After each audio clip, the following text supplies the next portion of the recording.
Olá pessoal, bem-vindos a mais uma parte desse contexto aqui que é modularização.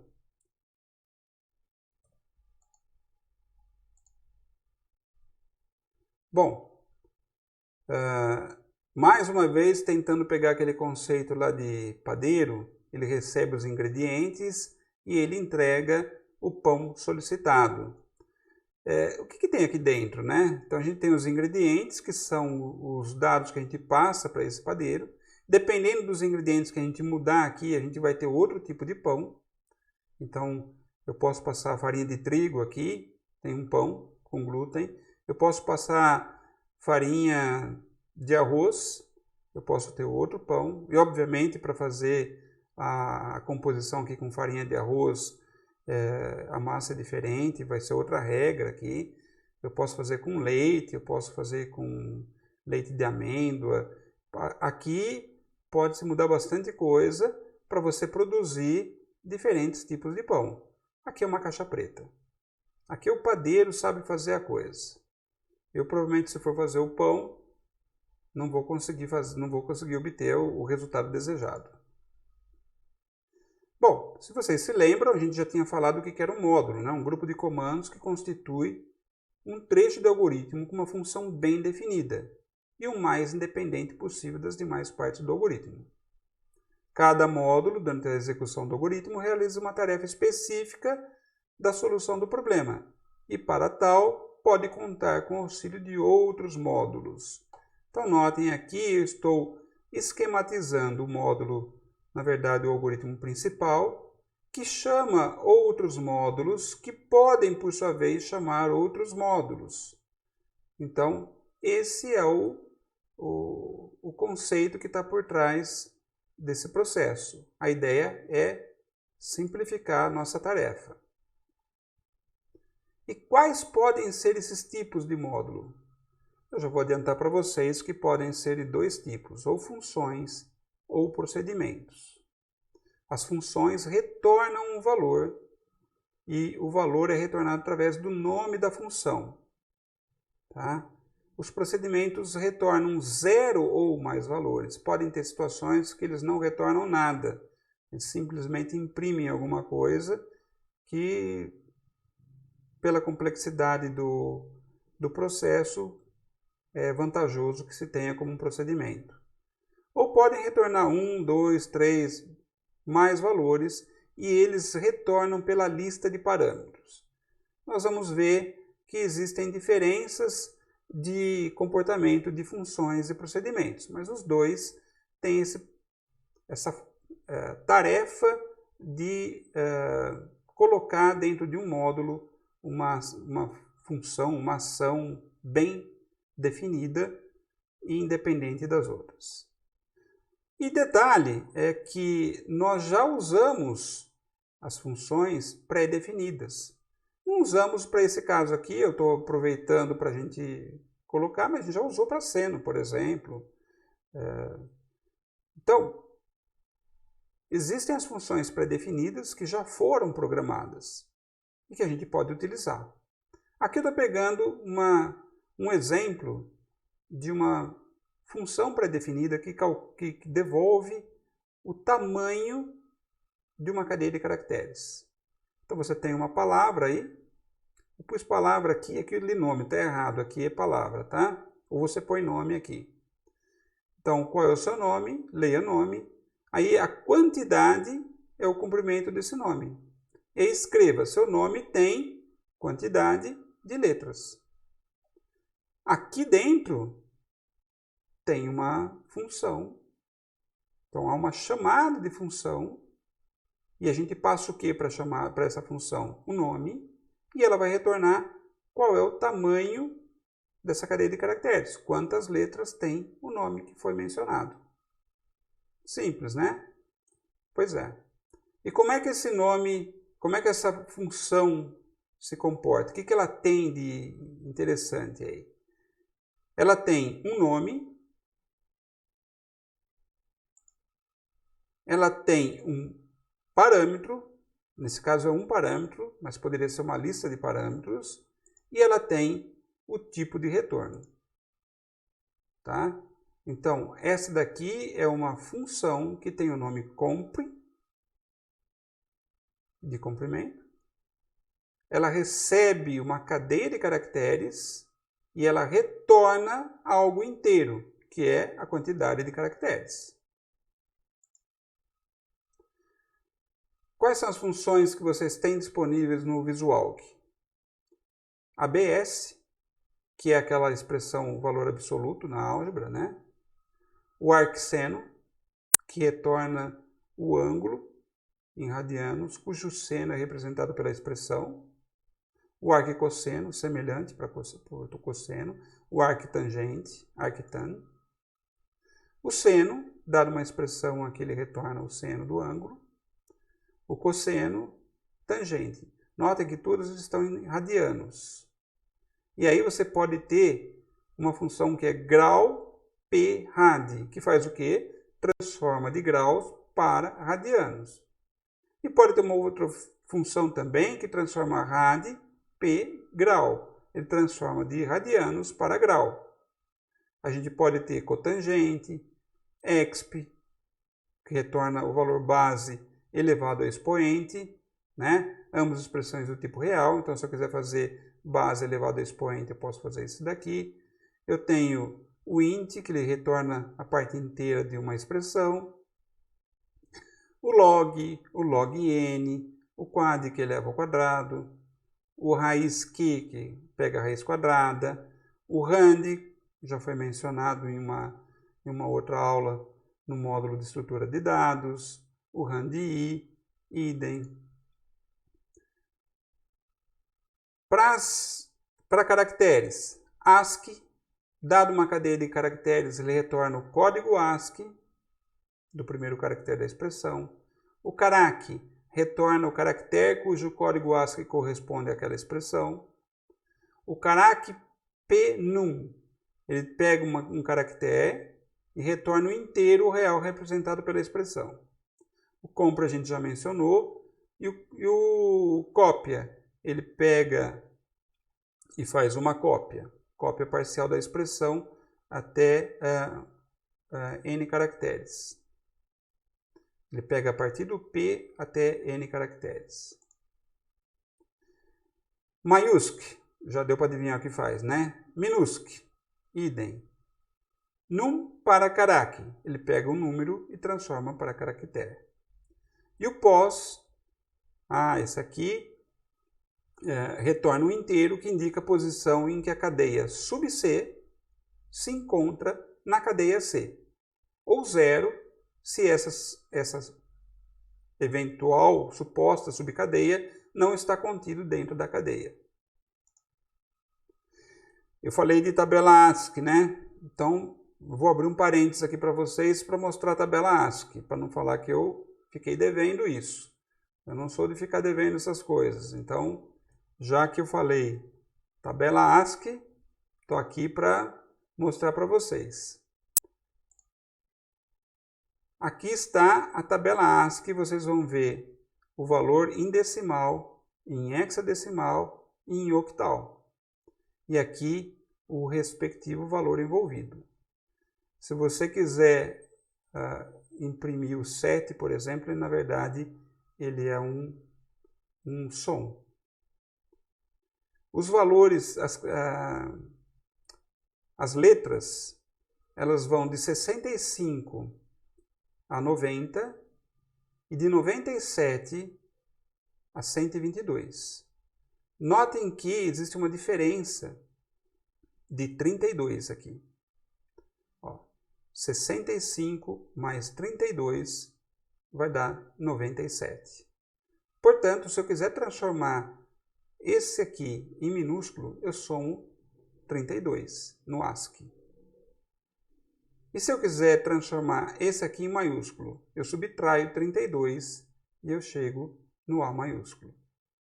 Então, essa daqui é a tabela ASCII da representação dos nossos símbolos mais utilizados aí. Então, todos eles aí. Nosso objetivo não é ficar tratando de tabela ASCII, então eu estou fechando meu parênteses por aqui. Bom, Comentamos então sobre as funções pré-definidas. Existem várias que já estão prontas para você usar e que facilitam a sua vida, o seu código.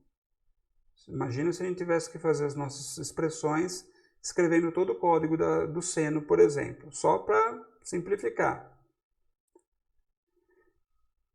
Mas a gente tem as definidas pelo programador. E lembra, retorna um valor e retorna o nome da função. Por isso que quando a gente fez seno de um valor, a gente já conseguia atribuir para uma variável. Isso a gente não consegue fazer com procedimentos. Tá? Então, a gente tem as definidas, as pré-definidas e as definidas pelo programador. Então, a gente já viu as pré-definidas e agora a gente vai tratar dessas definidas pelo programador.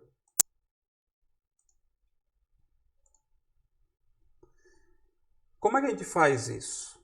Primeiro, eu quero estabelecer uma relação entre o que vocês já conhecem e o que nós vamos fazer em seguida. Então, a gente já aprendeu que tem um algoritmo, que tem um nome, que a gente tem uma área que a gente faz a declaração das variáveis, e eu já vou avisando para vocês que essas variáveis que são declaradas são globais. E se você for olhar numa função ou num procedimento, eles também vão ter um nome, eles vão ter uma lista de parâmetros, e a gente vai falar disso aqui um pouquinho mais, desses detalhes. Eles vão ter um var, declaração de variáveis locais, declaração de variáveis globais no algoritmo, declaração de variáveis locais nos módulos, vai ter um início e vai ter um fim. Aqui, entre início e fim, tem uma lista de comandos, entre o início e fim, também tem uma lista de comandos em função, e também tem uma lista de comandos em procedimento. Então, basicamente, eles são muito semelhantes. Você vai escrever uma coisa e outra. Se você souber a lógica dos comandos, você vai conseguir fazer aqui, vai conseguir fazer em função, vai conseguir fazer em procedimento. Você precisa saber quando usar em função e quando usar em procedimento. E detalhe, onde que a gente declara função e procedimento? A gente declara na parte das variáveis. Então, você vai declarar as suas funções, os seus procedimentos, nessa parte aqui, na declaração de variáveis, funções e procedimentos. Vamos ver um exemplo para ficar mais fácil, né? A função dobro, que simplesmente você vai fazer 2 vezes um número. Você vai passar um valor, V, de que tipo? Real, e ele vai retornar uma resposta para você do tipo real. Lembra do entregador, que a gente entrega um pacote e depois ele devolve alguma coisa para a gente? Aqui é a mesma coisa. A gente entrega um valor e a função vai devolver algo para a gente. Então aqui a gente está falando, olha, o que ela vai devolver para a gente é do tipo real. Lembra na função compre?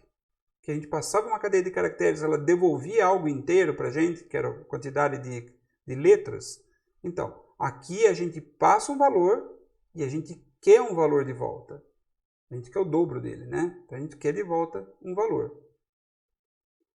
E a gente vai ter uma variável local chamada resultado. De que tipo? Real. Percebe que isso aqui está muito parecido com o que a gente já estava fazendo, né? Início, o resultado vai ser 2 vezes o valor que eu passei. Se eu passei 10, 2 vezes 10. Se eu passei 25, 2 vezes 25. E vai retornar esse resultado. E se eu quiser fazer uma função triplo? Muito semelhante, né?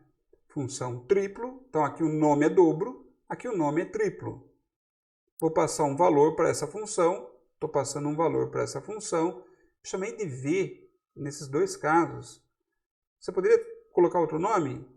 Claro, você põe o nome que você quiser aqui, desde que seja um nome que respeite aquelas regras de nome de variáveis. Não pode ter símbolo que se confunda com operação. Todas as regras que a gente já explicou têm que ser respeitadas aqui. Mas, tirando isso, você pode colocar o nome que você quiser. E aí, obviamente, o nome que você colocou aqui, você não vai poder colocar um nome de variável local aqui, porque senão vai se confundir. Tá bom? Mas você pode colocar o nome de uma variável local igual ao nome de uma variável global. porque o que interessa é a local. A local tem prevalência, eu vou explicar isso um pouquinho mais para frente para vocês, tá bom?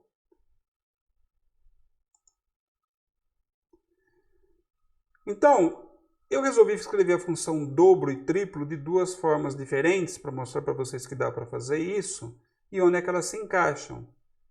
Elas se encaixam aqui, na verdade é antes do var, né? Eu tinha falado no var, na verdade é antes do var que elas se encaixam. Eu vou fazer a função dobro e vou fazer a função triplo. Encaixo aqui. A função dobro, naquele formato que eu acabei de explicar no slide anterior, e a função triplo, eu fiz simplesmente retorne 3 vezes o v que eu passei. E aí, no seu algoritmo, você vai fazer leia i, leia j, são as variáveis que você já utilizou, e você vai escrever 2 vezes o i é igual dobro de i. Simples assim. E 3 vezes o j, triplo de j. Também muito simples. Então, o dobro chamou essa função, o triplo chamou essa função. E a gente tem um outro exemplo. Eu vou pegar a função maior. Eu consigo pegar dois elementos, A e B, então eu posso passar 2 parâmetros para a minha função? Posso. Eu posso passar uma lista de parâmetros aqui. Aqui eu tenho 2 parâmetros, A e B. Nota que lá o outro eu chamei de V, aqui eu estou chamando de A e B. Posso? Posso. Eu passo 2 parâmetros A e B, do tipo real, e retorno algo do tipo real. Se o A for maior que B, então é o A que eu vou ter que retornar, porque eu quero saber o maior. Se não, o B é o maior.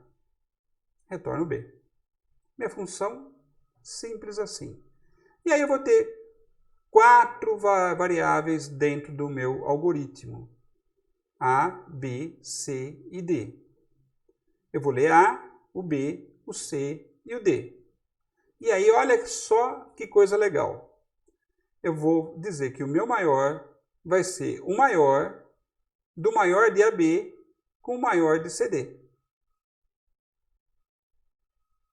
Deu para captar? Em uma linha foram colocados todas as operações que a gente podia fazer e a gente vai ter o maior de todos os elementos colocados numa linha só. Vou explicar isso aí um pouquinho mais para frente, como é que isso funciona. A gente poderia, o visual ainda não permite esse tipo de coisa, tá? A gente poderia passar uma matriz que poderia ter um nome, ela poderia ter uma quantidade de linhas e de colunas e poderia ter elementos lá dentro. E aí eu simplesmente, a gente já viu isso aqui em estrutura de dados, eu passaria uma informação só para o meu imprime matriz. E meu imprime matriz ia imprimir o nome, quantia de linhas e colunas dessa matriz, imprimir os elementos dela. Note que tudo isso daqui ia se transformar simplesmente num imprime matriz no código. Olha como ia ficar. Eu ia fazer a minha declaração de tipo, a minha declaração do procedimento. Aqui é um procedimento, ele não tem retorne, tá? Ele simplesmente imprime. E eu ia ter leia matriz A, imprime matriz A. Infelizmente eu fiz os testes no Visualg, não foi possível porque o Visualg ainda não aceita esse tipo de estrutura. É uma pena, mas já dá para entender que em linguagens de programação a gente tem esse tipo de coisa. A linguagem, só para deixar bem claro, eu testei no Visualg 3.07, tá? Isso pode ser que outras versões já venham a ter esse aprimoramento e coloquem os tipos como passagem de parâmetro aqui. Também não consegui colocar, voltando aqui só no slide, eu não consigo colocar vetor ou matriz dentro do registro. Mas note que aqui houve uma grande simplificação do algoritmo. Então, ele fica bem mais abstrato. Leia matriz A, imprime matriz A. Toda a complexidade está escondida, ficou escondida aqui. Então, para quem quer entender em mais alto nível o que o algoritmo está fazendo, usar módulos esconde muito a parte técnica do código, a parte mais operacional, e te deixa uma visão de mais alto nível. Facilita bastante o entendimento. Então, se eu quisesse aprofundar ainda mais esse algoritmo pensando em matriz, eu poderia ter 3 matrizes, eu poderia ter leia a matriz A, leia a matriz B, soma matrizes A, B, dando matriz C, imprime a matriz A, imprime a matriz B, imprime a matriz C. Eu certamente teria só um procedimento de leitura, só um procedimento de soma matrizes e só um procedimento de imprime matriz. Ficaria bem mais simples, né? Pois é, esse é o espírito de modularização. Tentar fazer com que a elaboração de um algoritmo fique mais simples, fica mais fácil de ser entendida. Dúvidas? Nos vemos em breve, então. Até mais.